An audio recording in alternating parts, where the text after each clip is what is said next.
Vectors को 3D में समझने के लिए हमें कुछ रेफरेंस पॉइंट्स चाहिए होते हैं। हमारे रेफरेंस पॉइंट्स एक्स, वाई और जेड एक्सेस के अलॉन्ग होते हैं।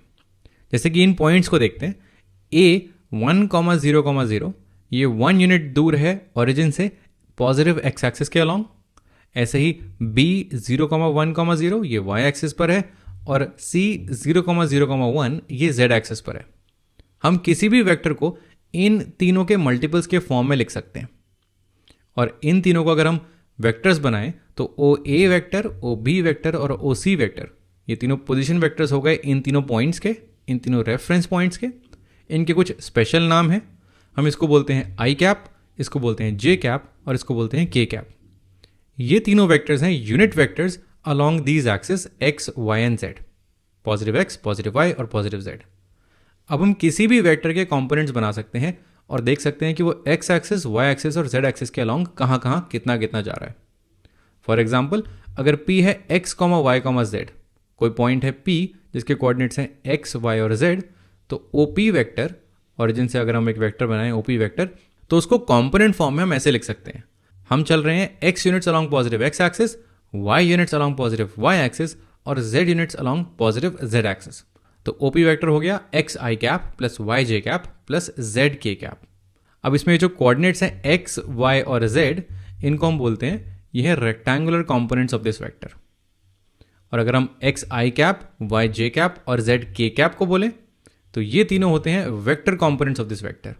इस वेक्टर के अगर हम टुकड़े करें तो x एक्सिस के अलॉन्ग ये वाला वेक्टर है, y एक्सिस के अलॉन्ग ये वाला और z एक्सिस के अलॉन्ग ये वाला।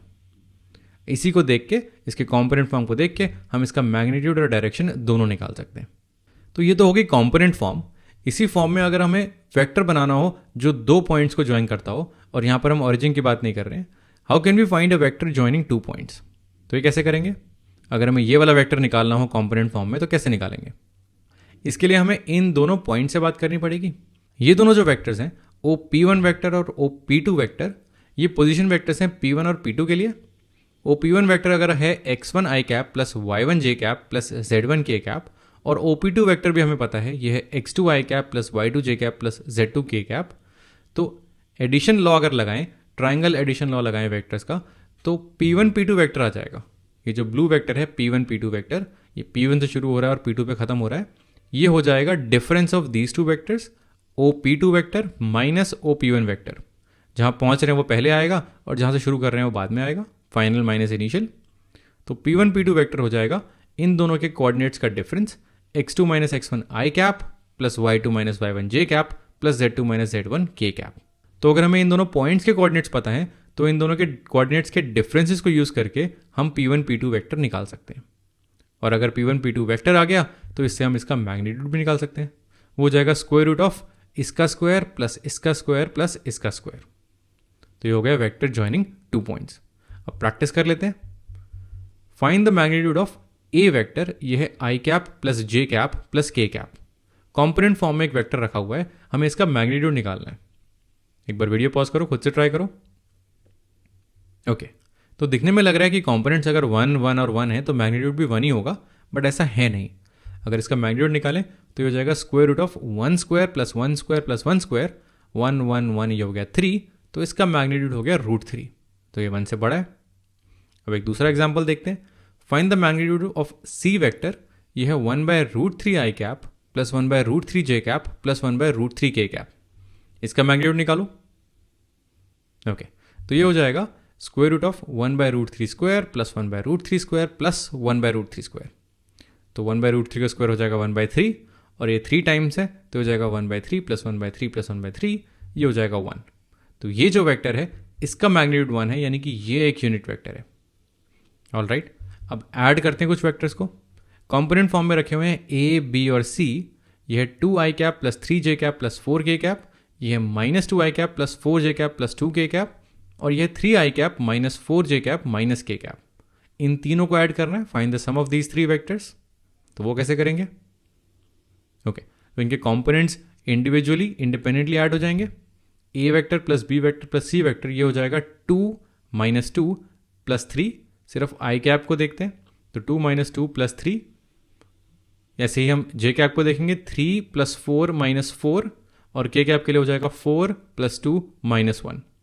तो इन तीनों को ऐड करेंगे तो वेक्टर आएगा 2 - 2 0 + 3 3 आई कैप + 3 जे कैप + 5 के कैप।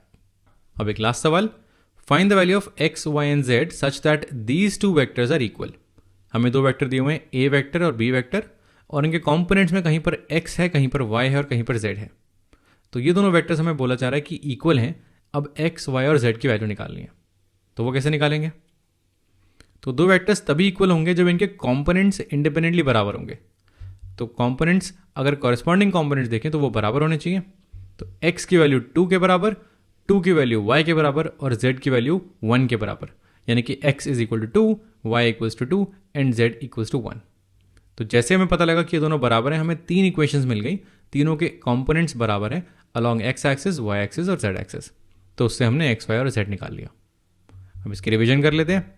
हमने देखा कि अगर एक पॉइंट है P जिसके कोऑर्डिनेट्स हैं x, y और z, तो पोजीशन वेक्टर हो जाता है OP वेक्टर, ये हो जाता है xi cap + yj cap + zk cap. ये कंपोनेंट फॉर्म में लिख दिया।